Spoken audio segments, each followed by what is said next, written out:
खबर आज होने वाली है, उस पर थोड़ा बातचीत करते हैं। हाँ, आज अभी आप रुकिएगा, अभी आप सब चर्चा करेंगे। और आज जो है रेमंड और गोदरेज कंज्यूमर, ये दो स्टॉक खास फोकस में। आज शाम कंपनी एक बड़ा ऐलान करने जा रही है। माना जा रहा है कि रेमंड का जो कंज्यूमर केयर का बिजनेस है उसको बेच सकती है और खरीदार शायद गोदरेज कंज्यूमर हो सकते हैं। पूरी खबर और क्या हो सकता है उसको समझने के लिए हर्षिता के पास चलते हैं। हर्षिता, क्या है डिटेल इसमें? कि डील पूरी कंप्लीट होती हुई दिखाई देगी, तो रेमंड का कंप्लीट मैन एक कंप्लीट डील करता हुआ दिखाई देगा। ध्यान रहे कि काफी समय से रेमंड अपने नॉन कोर बिजनेस से हटने की बात कर रहा था, लेकिन आज शाम को प्रेस कॉन्फ्रेंस में और खुलासा होता हुआ दिखाई देगा।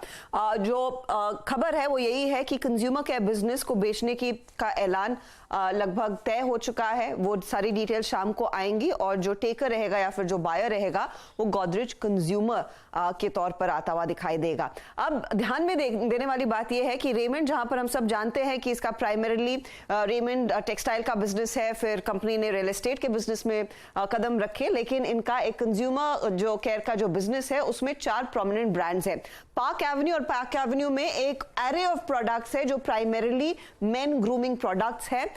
फिर आता है इनका कामसूत्र कॉन्डम्स वाला बिजनेस, और ये इनफैक्ट देश के टॉप 3 बिजनेसेस में एक है इस सेक्टर के। साथ ही साथ फिर केएस डिओड्रेंट का बिजनेस जो अच्छा खासा चल रहा है, और रेमंड के नाम के परफ्यूम्स भी हैं जो मार्केट में है। तो ये 4 दरअसल ब्रांड्स का एक प्रोमिनेंट इन्होंने बुके बनाया हुआ है, और यहां से दरअसल कंपनी अब एग्जिट करना चाहती है। FY22 तक जो आंकड़े आए हैं वो आपके सामने है। करीब करीब कंज्यूमर केयर बिजनेस से सेल जो थी 522 करोड़ के आसपास थी। सेल ऑफ पॉइंट करीब 6.5 लाख का है, और एक्सपोर्ट मार्केट में 25 से ज्यादा देशों में ये कंज्यूमर केयर वाले प्रोडक्ट्स कंपनी बेचती है। अब यहां पर माना जा रहा है कि ये सौदा करीब करीब 6 गुना बिक्री पर होता हुआ दिखाई देगा, 2500 से 3000 करोड़।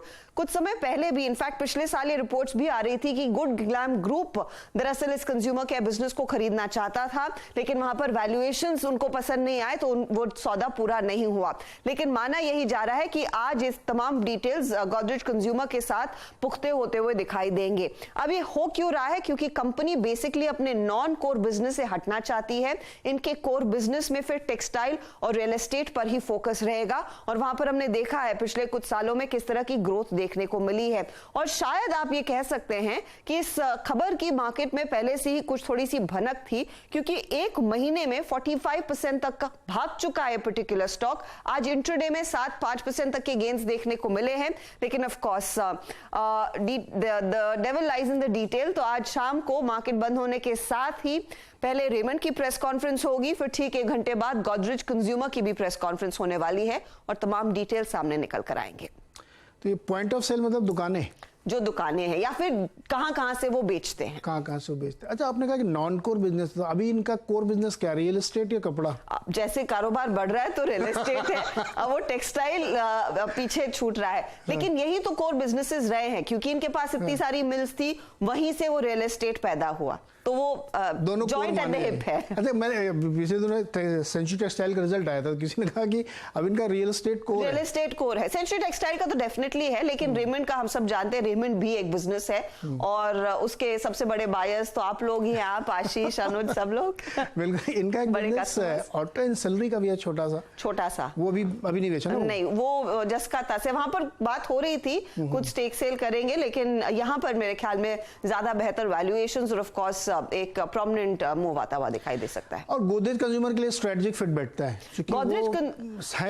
नीरज जी, आपको याद होगा कि गोदरेज कंज्यूमर ने पिछले कुछ सालों में मेंस ग्रूमिंग केयर प्रोडक्ट्स में अच्छा खासा निवेश किया है। उसमें एक पर्टिकुलर ब्रांड है बियर्डो, जिसमें उन्होंने इन्वेस्टमेंट किया था, तो उस लिहाज से एक अच्छा फिट बनता हुआ दिखाई देगा। जो पार्क एवेन्यू है, जहां पर लार्जली वो मेंस ग्रूमिंग ब्रांड आते हैं, तो उनका जो शैम्पू है, सोप्स भी हैं, और वो बिजनेस शायद गोदरेज कंज्यूमर ज्यादा बेहतर जानता है। तो अगर आप देखें मेन ग्रूमिंग सेक्शन में जो पार्क एवेन्यू का बिजनेस रहा है, वो देश के टॉप 5 बिजनेसेस में से है।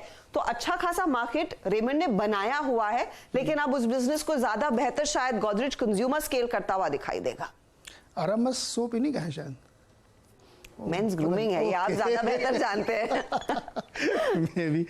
तो चलिए, इस खबर पर हम लोग नजर रखेंगे, क्या डिटेल्स निकल के आती है और कैसे डील होती है। और ये सारे ब्रांड्स जो है अब कुछ समय बाद आप गोदरेज कंज्यूमर के पे, हालांकि गनीमत है कि इन्होंने रेमंड रेमंड की शर्ट और पार्क एवेन्यू की शर्ट आपको उधर ही मिलेगी अभी। हाँ, कपड़े वहीं मिलेंगे। ये जो ब्रांड्स उस नाम से बने थे वो गोदरेज में जाएंगे।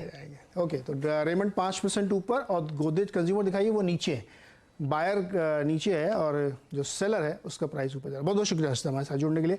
गावा सर, दोनों स्टॉक पे आपकी राय चाहिए। गोदरेज कंज्यूमर बाजार को पसंद नहीं आ रही डील क्या? वो आई थिंक वैसे ही कुछ लगता है, लेकिन वो एक्चुअली देखा जाए तो गोदरेज कंज्यूमर ने एक अच्छा अपमूव देखा, करीब 800 to 1000 जोन्स।